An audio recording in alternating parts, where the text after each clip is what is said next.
PM Modi ने social media के जरिए कहा है कि मैं 21 फरवरी को सुबह 10:30 बजे भारत मंडपम में सोल लीडरशिप कॉन्क्लेव का उद्घाटन करूंगा।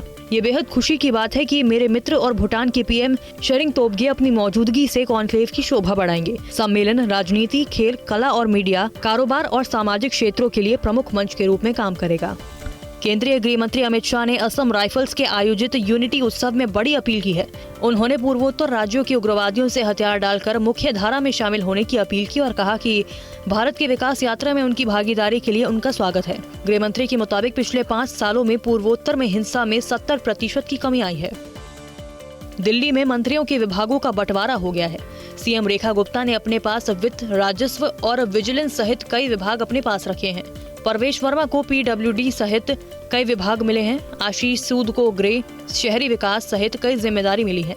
मनजिंदर सिंह सिरसा को उद्योग सहित कई विभाग मिले। रविंद्र सिंह इंद्राज को समाज कल्याण सहित कई विभाग मिले हैं। UEM Jaipur is a perfect target for prospective students aspiring for good jobs, good education with future-ready skills.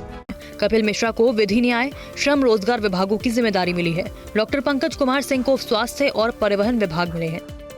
मुख्यमंत्री रेखा गुप्ता की अगुवाई में हुई दिल्ली कैबिनेट की पहली बैठक में आयुष्मान भारत योजना लागू करने का फैसला लिया गया। इसके तहत दिल्ली सरकार 5 लाख और केंद्र सरकार 5 लाख रुपए की सहायता देगी। इसके अलावा CAG की 14 लंबित रिपोर्टों को विधानसभा में पेश करने का प्रस्ताव भी पारित किया गया।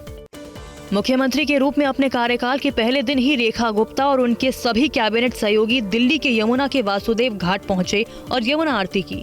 आरती के बाद सीएम रेखा गुप्ता ने कहा कि यमुना की सफाई दिल्ली सरकार की पहली प्राथमिकता है। अगले 3 साल में यमुना को साफ करने की रणनीति बनाई गई है।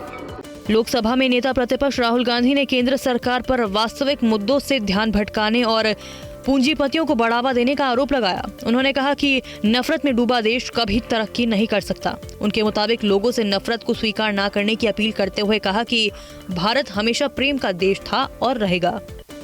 बीएसपी प्रमुख मायावती ने लोकसभा में नेता प्रतिपक्ष राहुल गांधी के चुनावी समझौते करने वाले बयान का जवाब दिया।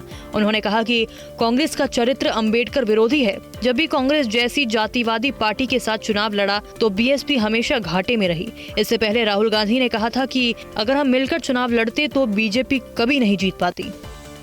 प्रयागराज में महाकुंभ में लगातार श्रद्धालुओं के आने के चलते एक बार फिर जाम के हालात नजर आए।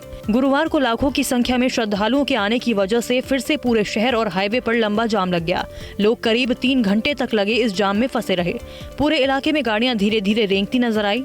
हालांकि इस दौरान ट्रैफिक पुलिस के कर्मचारी हालात को काबू करते नजर आए।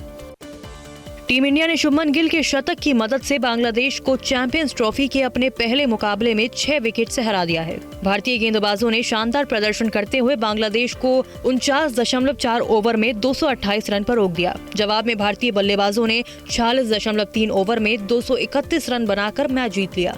भारतीय टीम ने इस तरह चैंपियंस ट्रॉफी में अपने अभियान का आगाज जीत से किया है।